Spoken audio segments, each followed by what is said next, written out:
They can shove it where the sun don't shine. Let's begin.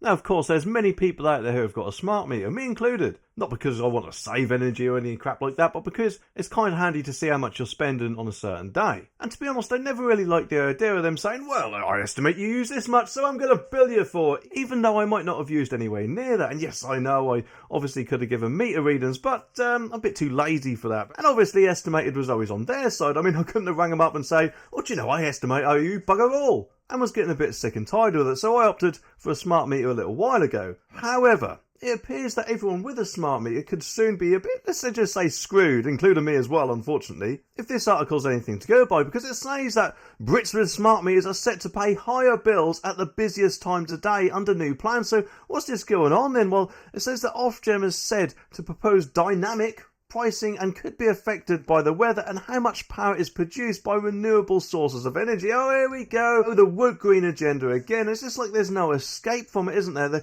You will do this, you will do that, it seems, but it's not fair to the rest of us who do not share the green future. I mean, don't get me wrong, it is nice to think you're lending a helping hand if it doesn't affect you, but if it does, especially of course if they ram it down your throat all the time, then we shouldn't have to put up with it, should we? But it goes on from there, and it says, according to reports, the regulator is considering the introduction of a new energy price cap to try and meet the demands of net zero.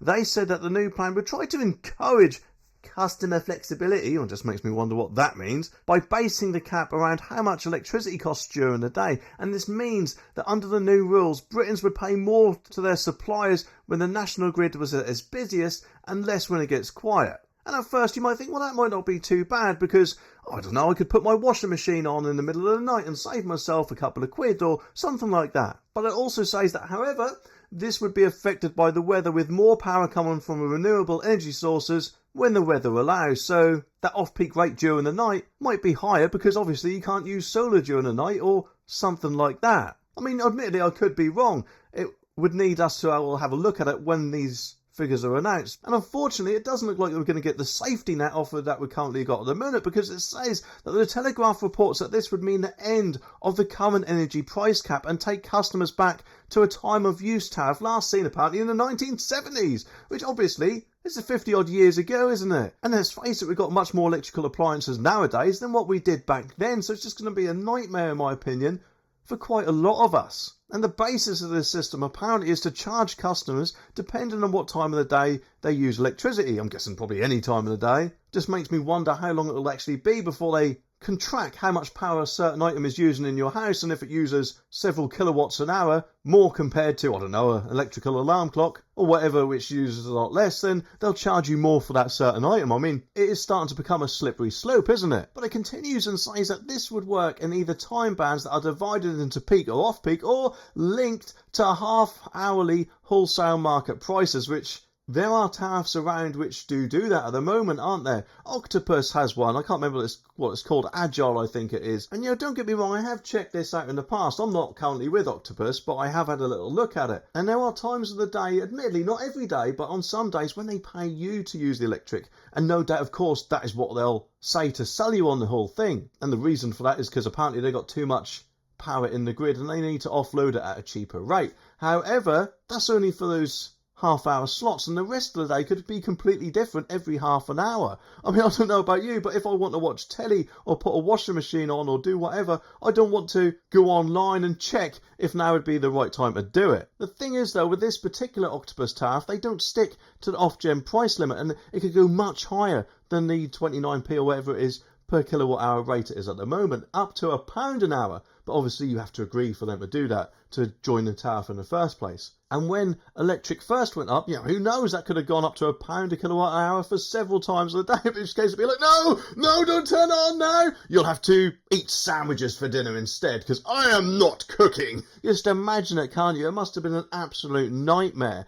And if Ofgem are going to bring this sort of stuff in, it does make me wonder if something like this might become the default plan for anyone who's on a smart meter, and you probably have to ring them up to change it or whatever. I think any plan like this should be opt-in rather than opt-out, so hopefully they'll allow us to do that if such a thing happens. But speaking apparently about the new system, End Fuel Poverty's Simon Francis said people shouldn't be penalised and disincentivised from putting the heating on when they need to. Smart metering systems need to actually be smart and work for this to actually happen. And I personally agree with him. I mean, let's face it, energy companies apparently make billions of pounds of profit. So for them to do something like this and presumably charge customers more in the guise of saving money in the peak times would be a bit of an electrical kick in the balls for most of us, I'm sure. And who knows how long it would be before they do a similar thing with gas, if that sort of thing is possible. The latest plans, though, come as the government receives criticism for the slow rollout of smart meters across the UK. Well, people should only have one if they want one. I myself thought it's not such a bad thing at the time, although to be honest, after this article,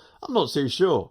And the rollout of devices is behind schedule and proving massively expensive as installers try to fit them into every home and business in the country. Even apparently Martin Lewis, the financial expert he seems to be seen as, gave a damning verdict on the rollout earlier on this month. He said the rollout of smart meters has been a disgrace in this country. 20% of them don't work and meet people with nothing more than a fixed meter, which is what you've got anyway. If it doesn't work, you're not necessarily worked off, but on a macroeconomic level has been a terrible rollout. So now that this has come out, what have Ofgem said about it? Well, apparently in a statement, Ofgem Director General for Markets Tim Jarvis said, while the price cap played an important role in protecting customers from the loyalty penalty that existed before its introduction, the energy market is changing as we move to net zero. Net zero again. Anyway, as we recognise the systems we have in place may need to change too. We are looking in detail at the elements of the price cap that have worked well and the challenges we have identified in recent years.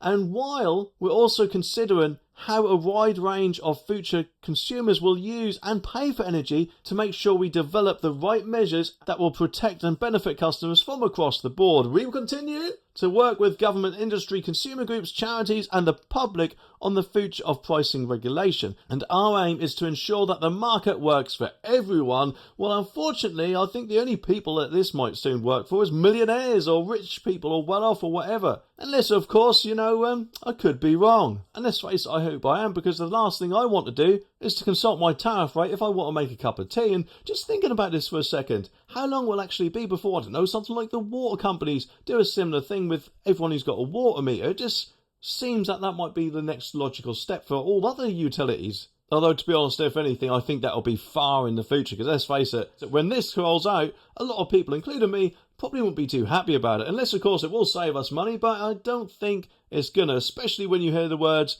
net zero, because anything with that as a tagline is going to seem to cost us more, isn't it?